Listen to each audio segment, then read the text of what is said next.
Welcome to the Deep Dive, your shortcut to being well-informed. Today, we're plunging into a topic that resonates deeply with so many of us, hmm self-help.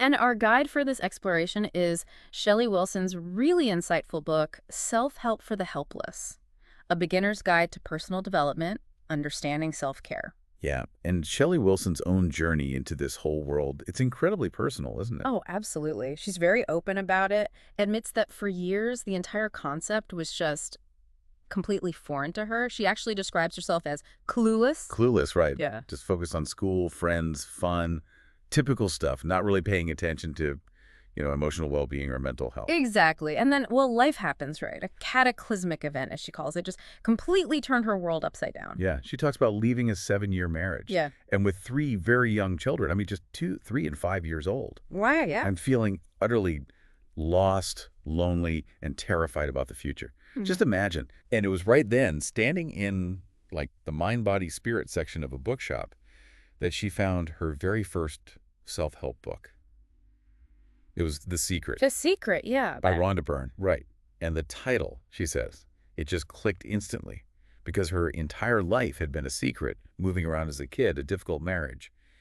She'd kept so much hidden away. So that personal crisis, that really difficult period, it kind of became this unexpected doorway, didn't it, into a world she never even knew she needed. Exactly. And what's really compelling is how hitting rock bottom wasn't some quick fix. It was the starting point, the crucial starting point for a really profound and, lasting personal transformation. Absolutely. So for this deep dive, our mission basically is to peel back the layers.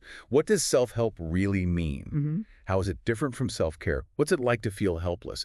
And maybe most importantly, uncover some practical tools, some real insights for transformation. Moving beyond those, common ideas about overnight solutions. Right, let's get into it. Okay, let's unpack this. Well, Shelley's story immediately flags up something vital, I think. Self-help isn't some, fluffy concept. It's often born out of sheer necessity. Yeah, when life throws its toughest stuff at you. Doesn't matter what the specific circumstances are, really. Right, that universal feeling of despair, that kind of black fog. She mentions depression, anxiety. It can actually be the thing that pushes you towards growth. She even challenges what self-help isn't, which I found interesting. She first thought it was all about bubble baths and duvet days, from magazines. Ah, the classic image. Totally. But for her, even with the best lotions, the nice candles, after 5 minutes in the tub, she'd just lape out muttering it was all fluffy nonsense. Yeah, I can picture that.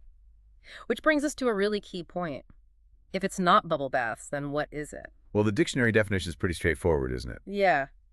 The use of one's own efforts and resources to achieve things without relying on others. Self, meaning one's own. Help, meaning efforts and resources. But the deeper insight there, I think, is how this redefines self-help. It's not some big external thing you have to chase. It's actually an inherent human capacity, something we're already using, probably unconsciously, every single day. So tapping into that consciously, that's where the power lies. Exactly. It unlocks that personal power. It's not some grand mystical act. It's just using your own determination to get things done. Yeah, she argues the label self-help has been kind of twisted, hasn't it? Made to seem like something we have to work incredibly hard to get, when actually, the ability to use our own efforts to succeed, it's already inside us. And that's often where the confusion with self-care creeps in. Right, so what's the difference there? So self-care, by definition, is the practice of taking action to preserve or improve one's own health. Preserve or improve health. Okay. So while they definitely overlap, the key distinction is pretty clear. Self-help is about using your own efforts for change. Self-care is more about preserving health. Ah, okay, change versus preservation. Precisely. And she even points out, interestingly, how some people in the self-help industry, maybe some therapists, might unintentionally encourage dependence on them for self-care, rather than empowering clients to be truly self-reliant through actual self-help. That's a subtle but important point. Yeah. And it's a massive industry, isn't it? Over $38 billion worldwide. Books, workshops, coaching, speakers, everything. Huge. And it's not just women anymore, she notes. Young men are increasingly seeking guidance, too, especially, after things like the Me Too movement brought so much to light. But even with all these resources, she really stresses this. There are no quick fixes. No magic bullet. And what really stands out is her honesty. She admits that even with her own bookshelves crammed full of self-help books, she hasn't found all the answers. Right. Her favorite authors change as she grows. What she got from Louise Hay years ago might not be what she needs from, say, Ruby Wax today. Yeah, which just hammers home that self-help isn't a destination you arrive at. It's an ever-evolving journey, constantly changing. And it really boils down to actually doing it, doesn't it?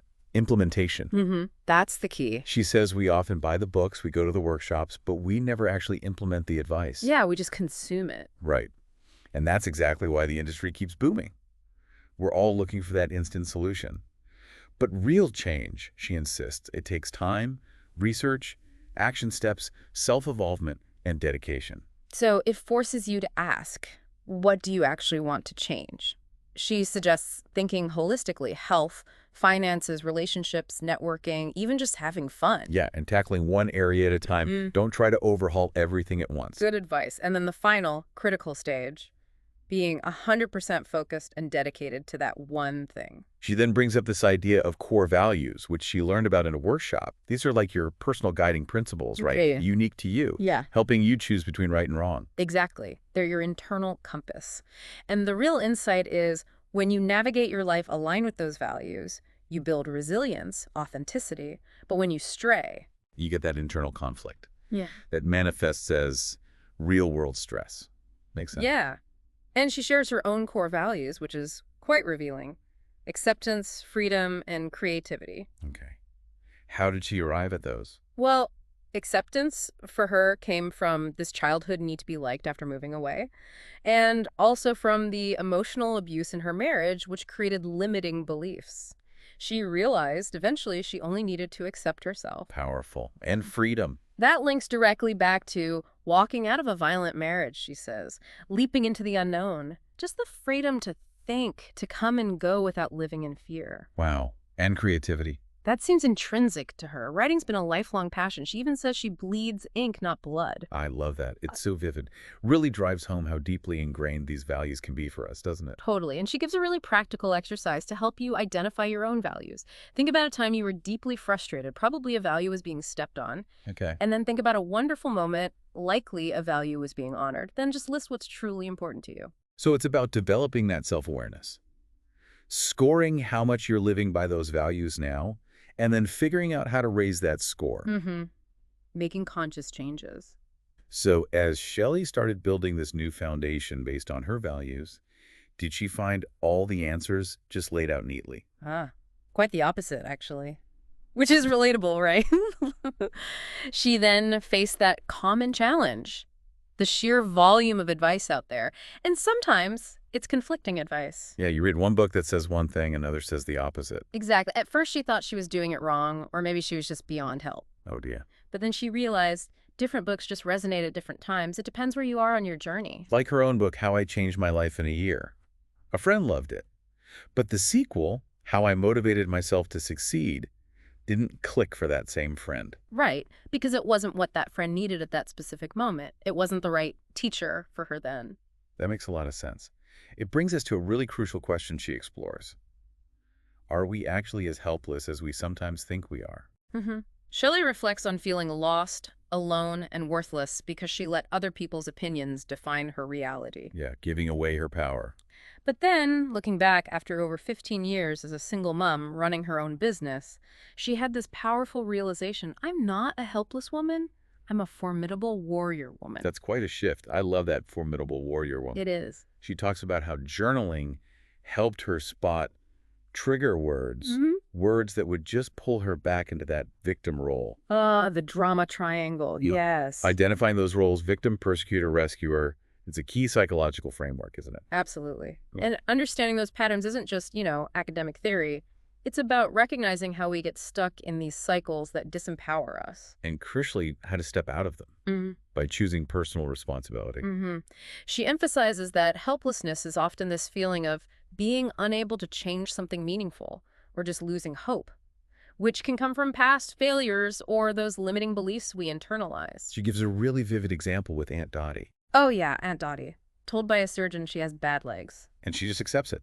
becomes dependent on help, even starts enjoying the attention she gets from being seen as helpless. It's a classic victim behavior pattern. And you see it online too, right? People sharing doom and gloom posts. And getting rewarded with likes and sympathetic comments, which just reinforces the behavior. Yeah, it's a trap. And she admits falling into it herself. When she was really ill with undiagnosed symptoms, feeling terrified, lonely, she slipped into victim mode. Understandable in that situation. Totally. But eventually, she talked myself out of the victim mentality and began taking back control. Reading, listening to music, writing, those were her go-to self-help tools then. So if you find yourself feeling stuck in that helpless space, what can you actually do? She offers some practical steps. Like switching off your phone for a day. That sounds both simple and incredibly hard. Huh. Right. Create a vision board, get some fresh air, actually give yourself permission to explore why you feel helpless. Don't just push it down. And gather your support network. But crucially, she says, don't look for them to fix it for you.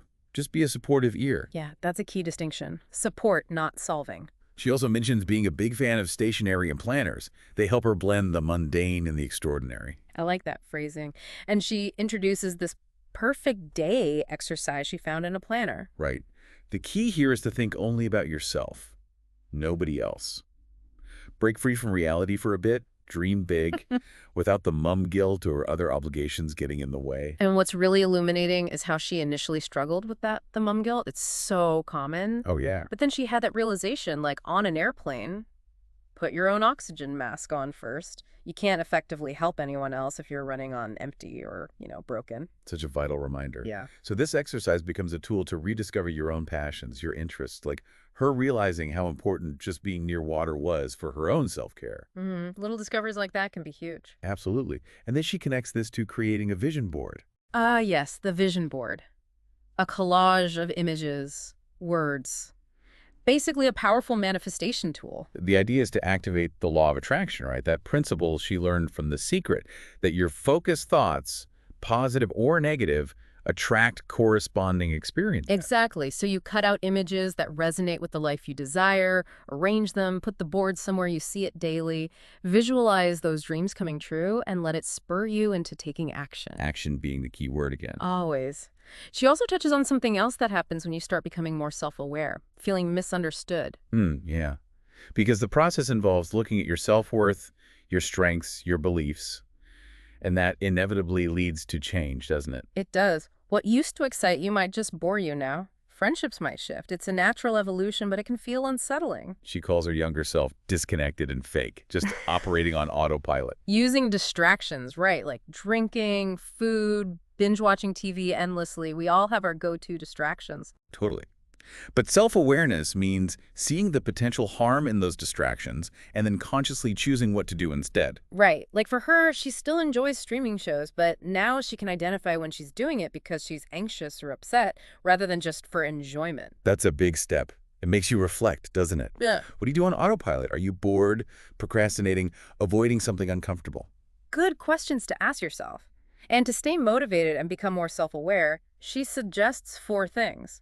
Appreciate your life story, write a journal, meditate, and ask for feedback. Asking for feedback can be scary. It can, but she shares a great story about asking her Facebook friends what they thought she did for a living. It gave her really valuable insights and boosted her self-awareness. Interesting approach. Yeah? And she offers that powerful statistic. We need 3 positive experiences to cancel out 1 negative one. Yeah. So if you only ever remember the bad stuff, you're missing out on a huge chunk of the good. True. But she's also honest about the dark side of self-awareness. Her own counseling sessions, which she started after 15 years, actually brought her to a point where she started to hate herself because she was suddenly seeing all her flaws laid bare. Oof, that sounds tough. It does, but what's truly insightful is her realization that self-awareness must be paired with self-acceptance. Accepting your own mistakes. So you can then accept the flaws in others and treat them and yourself with kindness. It's about being grounded, centered, using tools like meditation, tai chi, yoga, whatever works for you. She also recommends more formal self-assessment tools. Right. Like the Myers-Briggs personality test. Right, which offers valuable insights into your innate preferences, how you process information, and also SWOT analysis. SWOT, strengths, weaknesses, opportunities, threats. Like in business strategy. Exactly. But applied personally, it helps you objectively map your internal strengths and weaknesses alongside external opportunities and threats in your life. They're not just labels, they're like blueprints for targeted growth. Okay, interesting. Then she tackles a word that, for her, just makes her shudder. Which word is that? Should. Ah, yes, the dreaded should. She calls it disempowering. Says it strips you of your power because it comes from this sense of obligation, often external. Yeah. Takes you right back to childhood, being told what you should do or be. And stepping back, living your life by should, well, she says it means operating at a lower frequency. It risks leading to a humdrum existence without joy, peace, and contentment. Wow, humdrum existence. That's a wake-up call. It is. And she connects it really powerfully to social media, people posting these perfectly edited, scripted lives because they think they should act a certain way to be liked. Which then makes others feel like they should compete or measure up. It's a vicious cycle. Totally. And she admits she was guilty of it too, only sharing achievements, seeking that external validation. But then she started sharing her shitty days, her struggles with depression. And what happened? She was inundated with comments from grateful people who were glad it wasn't just them feeling low. That authenticity connected way more deeply. That's powerful. Connection over perfection. And she uses a happiness jar to counter that you should do this to be happy pressure. Right, just filling it with little notes about positive moments, big or small, throughout the year. A simple but lovely idea. It is. Which brings us nicely to motivation. She admits she's great at setting goals, but also an A in procrastination. Relatable. Definitely. For her, motivation is simply the ability to get on with whatever project, job, or goal she has. It's about being mindful, open, trusting yourself, and having the power to change bad habits. And she does touch on how external validation can be a tool sometimes. Seeing others succeed can prove that you will survive, that it's possible. But the most crucial part, again, is taking action. Desire isn't enough. You need those action steps. Right. She gives that stark example. If your daily commute fills you with dread, that's not just background noise. That's a flashing neon sign yelling, stop, notice, change. Yeah, don't ignore those signs. And what's particularly striking, I thought, was her perspective on depression and motivation.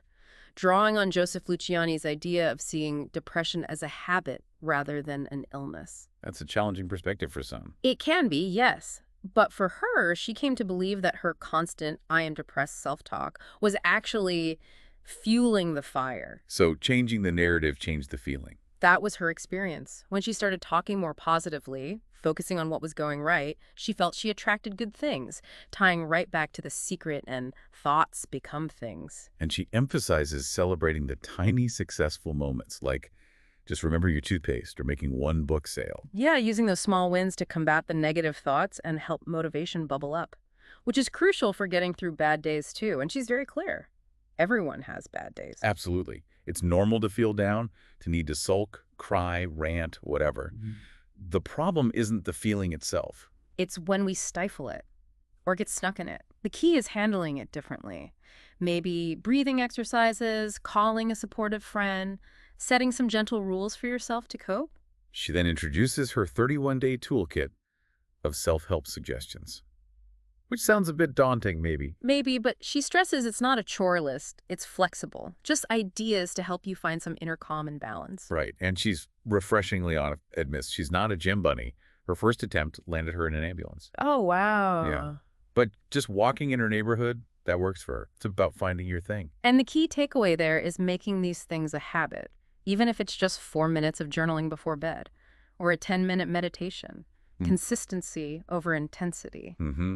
She shares that lovely story about stargazing with her daughter. Just a simple hour, but it became this cherished memory. It's those small moments of pleasure, isn't it? A giggle with kids, stroking a pet.